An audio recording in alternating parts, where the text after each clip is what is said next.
We got to do that end of the year review, even if it's not the end of your IEP year. So if we haven't met, I'm Karen Mayer Cunningham, Special Education Boss, helping families navigate and negotiate the special education process, 504 process. Thanks for jumping on, you guys. We want to really help you wrap up the year. You're in such a unique position during COVID that you are the implementer, the data collector, the resource teacher, the alternate teacher, all sorts of things that you've turned into being, the parent, the disciplinarian. And so you are in a unique position. This year, we want you to collect data. We want you to wrap up the year. And these are things that you should do, period, going forward. I know you're going to call back. You want to do this always. This is not specific to COVID, but you would want to do this if you had an advocate, if you didn't have an advocate, if you have a kiddo in special education, if you have a kiddo in school. These are great practices to wrap up the year so that we get to the next year. Often, I will get to a beginning of the year IEP meeting, maybe the first 6 to 10 weeks of school. And lo and behold, I'll hear about things that have happened, data that was collected last 27 instructional weeks and nobody told me about. So this year, you're going to wrap it up with a bow. That way you're carrying the data into the next team. Because how many of you know that every year we get to start over? Doesn't matter if you have the same school, same principal, we're starting over. So you always want to assume that when you get to the next year, nobody knows anything about anything. And that's probably not a stretch. So I want you always to be ready to tell what your kiddos needs, where they're successful, what their strengths are, and the best way that you've seen to implement the educational needs functionally, behaviorally, and academically. So during COVID, we have got to collect data. Some of the things we want to collect data on are the way the students' needs, educational needs, were delivered at home, right? And you want to be as specific as possible. And I think people forget this. He did math on Tuesday. Not specific. He did hard math on Tuesday. Yes, that's more specific. So what was, in special ed, we call it the FDL, right? FDL. What was the frequency, the duration, and the location? So let's talk about that location. So some kiddos do really well with the radio going and a fan and a dog barking, and some kiddos do not. I like a lot of white noise. The quieter it is, the harder it is for me to focus. So did you find an educational setting and the parameters that were meaningful for your child? Did he like being in the middle of the room? Did he like having his dog in his lap? Did he like people coming in and out? Did he want to be left alone? Were all the lights on? Were the blinds open? Was everything closed? Was it early? Was it midday? Was it late? All of those pieces are meaningful. We all have a different learning style, and that will help. Hey, you guys. Hey, Missouri. Hey, good to see you guys. Hey, Virginia.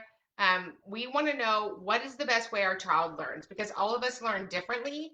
When you can take those pieces back to the LEA or the SCA, the local education agency, or the state education agency, and say, hey, Billy Smith cranked it out with these parameters.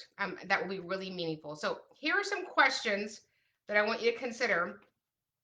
These are really 3 important questions. Everybody have a pen? Do you have a pen where you live? Or you can just prick your finger and write with that. So questions that may help educators support a student's behavioral needs at home. And so who's the educator? That would be you. So these are things that might help your student be okay, might help your student, it might help support your student's behavioral needs at home. Oh my goodness, I need some more coffee. Hi from your couch in Texas. Yeehaw.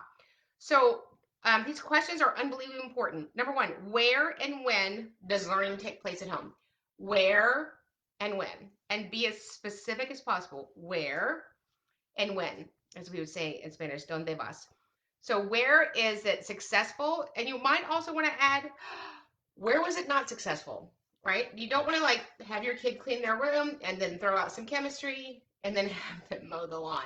It's really important to define what is school, what is not. It's important to set up a schedule. You don't just go, oh my gosh, I forgot to do that, right? So where and when. Let's talk about what these questions are important. Number 1, it often lacks the structured environment of the school. Home instruction can be challenging for students, and as such, it can often be helpful to create a routine for the student. A routine. How many of you guys have your kids on a routine? How many of you guys, your kids ruining your routine, right? Districts should encourage parents and students to designate a quiet place in the home as the base for instruction and supports. Doing so may help students focus by removing distraction to help the parents better manage the students' behaviors if or when they occur. That sounds fantastic, right? We're going to get rid of all your siblings. We're going to remove distractions and no pressure. And that's hard to do, to remove distractions, get rid of the other students. Okay?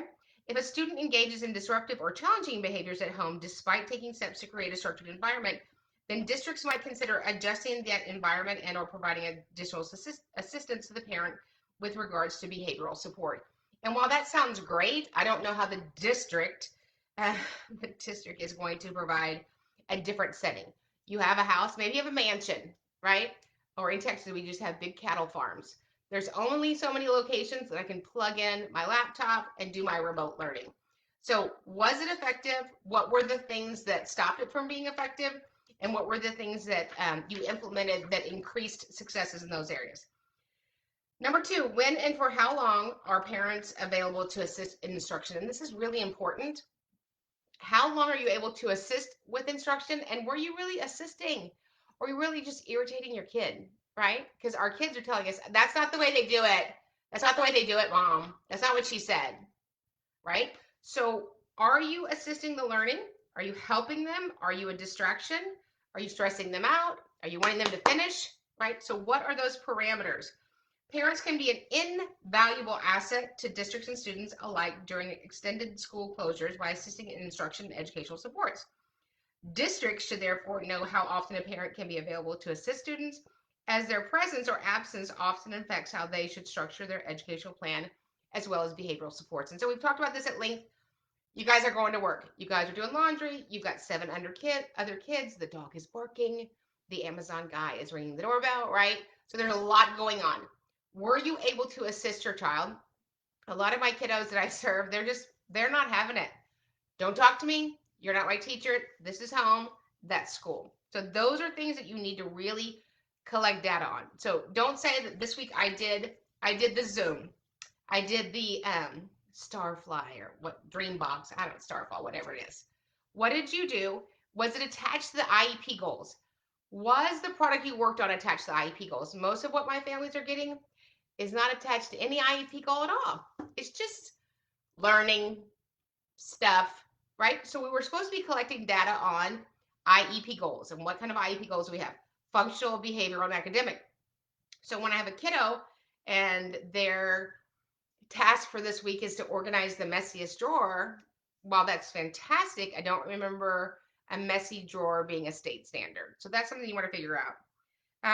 And what time of day and methods of communication work best for the student and the parents? So obviously your teachers are going to be available 24 hours a day, or maybe they are 7 days a week. What is the best time to log in? So many of my families, I'll be in Zoom IEP meetings and some little kid comes running up. Somebody in the Zoom annual IEP meeting has to get off the Zoom so their kid can get on the Zoom. So again, this was remote learning. This was virtual learning. This was not fake. This was not fake. It just wasn't. So don't agree to something that it wasn't. And so you want this data when we're going back for consideration of compensatory time. You're going to have the data. So many people that are just going to wing it, and that's not going to be successful. You got to have the data. And the data supports that over this period of time. And when we look at it, it's somewhere between 8 to 11 weeks of instruction were missed, depending on when your child had spring break, depending on where you are in the nation, if you had a winter break, and how long that you go. So when you're looking at 25% of the year was not delivered, that's very impactful. Okay, so compensatory time. So before we get to compensatory time, let's talk about what you want leaving this year. So you have a really unique advantage. So this year, I want you to wrap it up. I want you to make sure that you know every one of your teachers' names, right? Remind me, I always say that instead of just saying, I don't remember, I never cared to ask. Remind me how long the language arts block is. Remind me how long the math block is. Remind me how long social studies is. Okay, and so when you're in there, he has 2 teachers, he has a half a teacher, he has a teacher on Thursdays. I like that. I like when they said there's only an educational need 2 days a week. The other 2 to 3 days, they're doing fine. So you need to find out from those teachers, and this is a really good time, Mrs. Smith, the history teacher, how did Billy do this year? Oh my gosh, he did so good. And you write that down so that we don't get to the next academic year, and there's going to be another academic year, I promise you, and you get there and say, oh yeah, he really wasn't successful in history. That's not what the teacher told me on May 29th. So you need to have the data so it's not skewed when you come back. Always be ready to present your data. The only way you can present your data is if you ask for it, right? How did he do on his goals? What was his beginning of the year math? What was the middle of the year math? What was his end of the year math? Were you able to do that? Beginning of the year reading, middle of the year reading, end of the year reading. I don't know, did I mention reading? Was it important? Today I was in an IEP meeting and with a bunch of smart people. And she was like, so I said, the student is really behind in reading. And she said, he made progress. No, I didn't say did you not make progress. I just said he's really behind in reading. But he made progress. I don't know what that means. So he's going into 4th grade and he reads at the end of kindergarten. So I said we need to look at a more supported setting. But he made progress. Yes, well, I don't doubt that he made progress. But is that the appropriate setting? So you have to know what those levels are. Ask now or forever hold your ask, right? So email your teacher, especially for elementary school. What was his, remind me, it's a great phrase, remind me, that infers that somehow they already told you. Remind me what his reading level was at the beginning of the school year. Okay. And his middle of the year. Okay. And the end of the year. Did he already do a state mock test? Any of those points, right? We call them CBAs, DWAs, DLAs. So there's assessments that we do for little kiddos across the board. And those assessments give us data. And I want you to ask them what they think about the data, because often they're like, oh, well, you know what? He wasn't having a good day. I think he rushed through it. I think he doesn't know how to do it. Right. So you want to make sure that the data is seen clearly. What was it for and how do we program with it? Right. So he made progress is, of course, what's going to happen. But you need to be able to explain your child to the next teacher when you get there. So, and also while we're wrapping up the year, do you think the setting was appropriate? You just have to say it. You have to say it. They're not going to say it. Do you think that, oh, he's doing so good. Karen, he is so cute. Okay, I don't know what that is. I don't know how to measure cute. Oh my gosh, he works so hard. Can't measure that. Can't measure that. Is he successful in this setting with the support strategies and services we have in place? If not, we have to have a different conversation. So now is the time to look at those real numbers, because what's going to happen when we get back from the COVID is they're going to say, well, that is due to COVID. And the truth is, it might have just been in play already. It might have been his deficits. It might have been the level of impact of his disability, right? So what's his disability? How does it affect him? What are the comorbidities? And how does it affect him accessing the general ed curriculum? And what does that look like for next year? What was the rate of progress?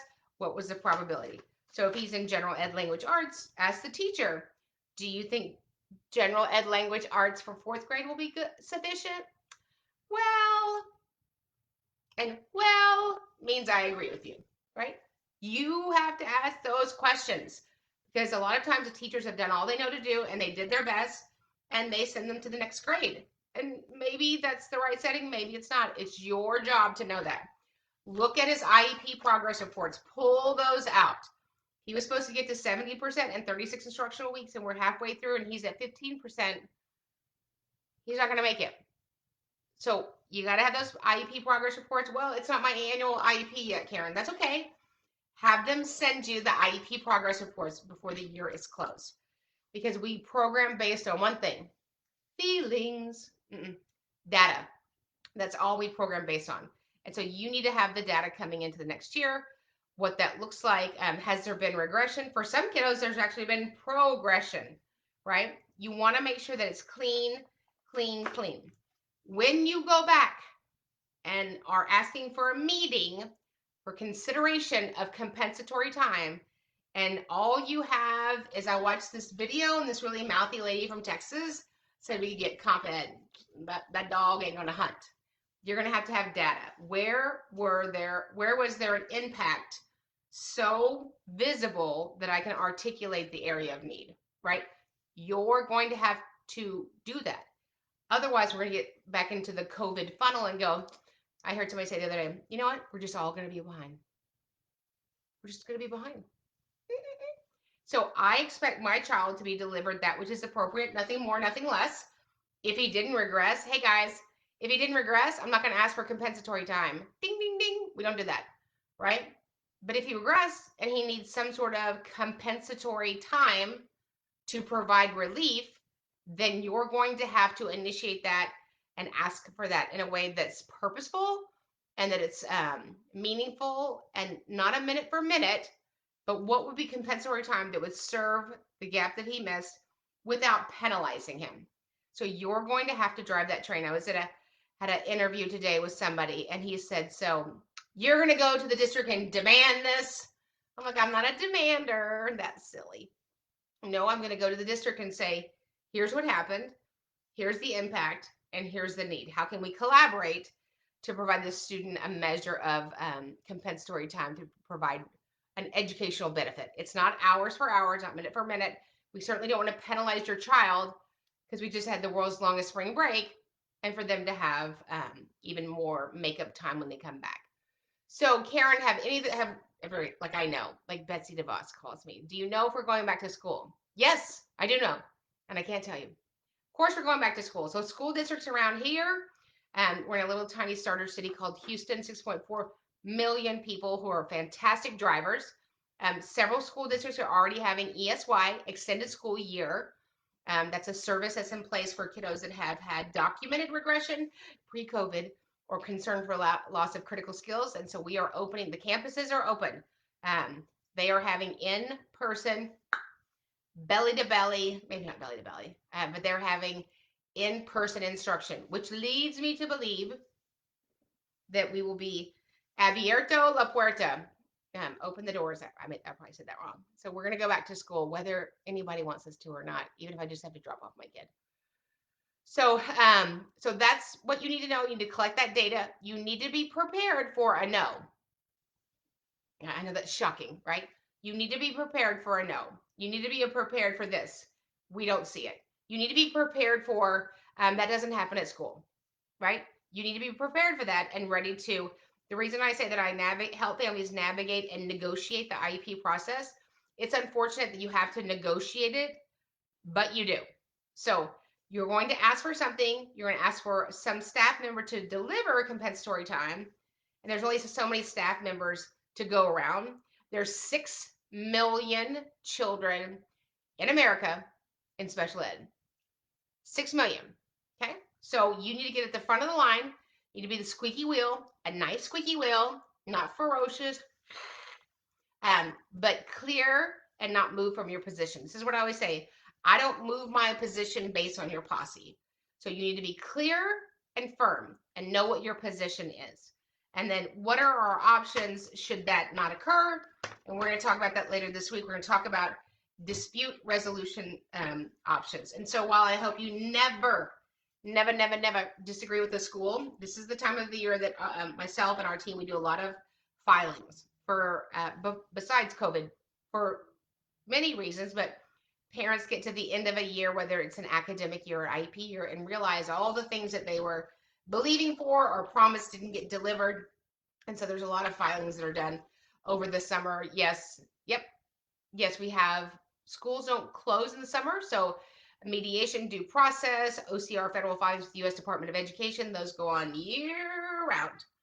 So, so now's a great time to look at what happened. We had a year, how to go, what adjustments do we need to make? And you're in a unique situation. So you guys keep sending in your questions. Starting tomorrow, we're going to do training on dispute resolution options. Dispute resolution options. And there's many of them. And we're going to talk about them at length so that you know what your options are. People often don't exercise their right to participate in a legally allowed dispute process because they don't know what it is. They don't know what it looks like. They have this idea from TV, and it's not like that at all. They don't know about the effectiveness of it. They don't know about the probability for a win. And so we're going to talk about that. assuming that you never have a dispute, assuming that you never disagree with anybody anywhere, especially at an IEP meeting. So keep sending us your questions. If you have a question, drop it in the queue. Thanks you guys for joining. Yes, you can still get the flyers. Just email me again if I didn't send you the flyers. My butler didn't come this week, so I was doing a lot of work. So I will get those to you. We still have 2 more weeks of school. So today I only had 6 Zooms plus 800 phone calls and stuff, and the dogs. So if you have a question, drop it in the queue. Send us a message on Special Education Boss fan book page. Thank you for all you do for kids. Thank you for the schools for all you do for kids. If you have something that you want us to see and get our opinion, send it to us redacted. That means you take out all identifiable information, and we'll certainly give you our 2 cents worth with, there's no sense, but we'll tell you what our take on that is and what the state and federal law has been sending out as guidelines. If you want to ask a question, but you don't want anybody else to see it, just send us an email to Karen@specialeducationboss.com. If you want the handouts, and they are, what are they? The reading guidelines, the reading charts, weekly school closure data, educational data collection, and smart IEP goals, then send me an email. Do not send me a message on Facebook Messenger. I'm an old person. I don't know how to send an attachment from Messenger. Plus, I feel like some alien could abduct it. So just shoot me an email, Karen@specialeducationboss.com. So thank you for what you're doing. We'll see you tomorrow night, or we'll see you in the next video, whatever tomorrow night is for you. And we're going to talk about dispute resolution options, because there are options, and to see which one's appropriate for you, what the investment is, time, financially, and emotionally, and what the impact on your student would be. So remember, we do all of this for one reason: successful student outcomes. And when we get it right for the child, we get it right for everybody. So thanks for what you do, and we'll see you in the next video.